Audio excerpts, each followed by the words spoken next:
Conor McGregor had predicted a second-round knockout. He didn't think he was going to get knocked out, though. Dustin Poirier comes back and gets revenge in their rematch, joined now by Chael Sonnen and Stephen A. Smith. And, Chael, let me start with you. What a performance by Dustin Poirier, and a surprising performance to everyone except his camp. How did he do this? Fellas, we do not get better at something by not doing it. Look, if there was a miss in 2020 by us as an industry, it was that Conor McGregor wanted to fight 4 times and we allowed him to fight once. In all fairness, it was a miss. Conor was slow tonight. Conor was sluggish. That is going to happen. You can only get so much in terms of repetition and timing in the gym through sparring. You've got to be out there and active. Something to be said for momentum. Momentum was on Poirier's side. He protected his chin. He fired back with low leg kicks. He chopped the leg down of McGregor, and ultimately he wore him out. You know, Stephen A., this time last year, Conor McGregor was also coming off an even longer layoff. But Cowboy Cerrone, with all due respect, is not the level of fighter that Dustin Poirier was here tonight. And we saw, relative to Chael's point, how that inactivity maybe affected Conor McGregor in this bout. Well, I thought Dustin Poirier did 2 things very, very effectively. Obviously, he was attacking Conor's calf, so that was one thing. But 2, you know, remember, he got knocked out in under a minute and 50 seconds the first go-round, albeit 6 years ago. So this time around, he tried to grapple with him initially, got him up against the cage, got him to the ground and what have you. That's what they were doing for the most part in the first round. I thought that gave Dustin Poirier a bit of time to get himself comfortable, to not be thinking about that KO loss that he had suffered at the hands of Conor McGregor years ago. And obviously, as his comfort level grew along with Conor being a bit slow, a bit sluggish, missing with some straight lefts and what have you, ultimately, it just elevated Dustin Poirier's level of confidence, and he caught him because he had chopped him down with the calf kicks. He had chopped him down. Conor wasn't able to move, hit him, caught him, particularly with that left, and Conor was about to go, and ultimately he ended up going. Yeah, we talk about Conor McGregor's striking ability in the UFC. It's some of the best of all time, but Dustin Poirier can throw some pretty good hands as well. But, Chael, why was he so effective at being able to land those calf kicks against McGregor?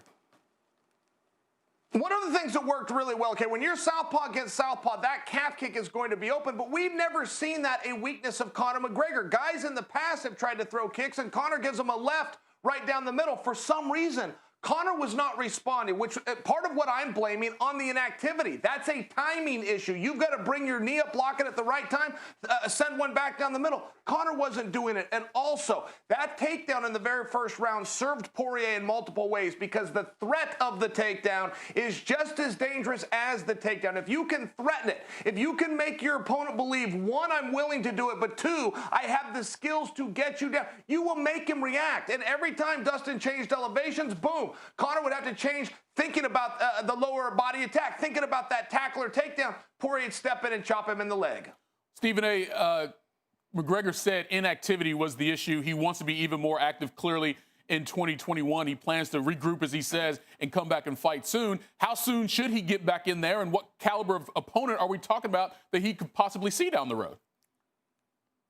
As soon as he's capable of getting back in there, because I tell you something right now, the minute I saw Poirier take him down, the first thing that jumped to my mind when I saw how long it took Conor McGregor to get out of that situation, I said, this man ain't ready for Nurmagomedov. You want to beat Nurmagomedov, you ain't ready, because if you can't wrestle with Dustin Poirier at least as effectively as we would like to see you, so you can get loose and really chop him down with some of those strikes, then guess what? You're not going to beat somebody like Nurmagomedov. Remember, coming into the fight, Nurmagomedov, according to Dana White and others, had alluded to needing to see something spectacular in order to coax him out of retirement to want to have that quote-unquote big fight. We didn't see that tonight. What we're seeing is that Conor McGregor, inactive over the last 4 years, just 2 UFC fights. Obviously, he lost to Nurmagomedov in 2018. You beat Cowboy Cerrone, who showed up and was looked like a deer in headlights with the bright lights. But you went in against Dustin Poirier. You wasn't ready to handle that. So now what? I don't know where he goes from here. Of course, activity matters, but when you've shown the world that grappling, wrestling, and ultimately being susceptible to those calf kicks, because if you watch Conor McGregor,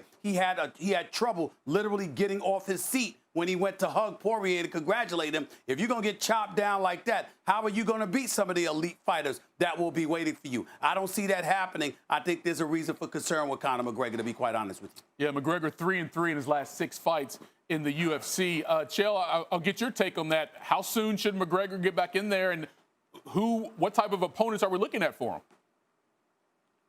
Look, I do think he needs activity. He deserves 3 fights in a calendar year, same as everybody else is offered. So, I mean, if we're looking around June, July, okay, fine. And you know what, Eves? I like the 4 guys we had tonight. I don't mind the idea of Michael Chandler advancing to take on Poirier for the championship belt, whether that's an interim or we pull it off of Khabib. Let's do it for the belt. I don't hate the idea of getting Hooker and Conor in there together. I mean, the Olympic Games play all the way to 3rd. If we're giving out medals, man, let's play this thing through. Hey, not a bad idea. It sort of felt like a Final Four in the 155-pound division. Ultimately, that winner would get Khabib, hopefully, but we'll see how it plays out. But again, much credit to Dustin Poirier coming back and getting revenge against Conor McGregor. And he said, you know what? He may not fight again. He said this felt like a championship fight to him with Khabib in retirement. We'll see what's next for Dustin Poirier. Thanks for watching ESPN on YouTube. For live streaming, sports, and premium content, subscribe to ESPN+.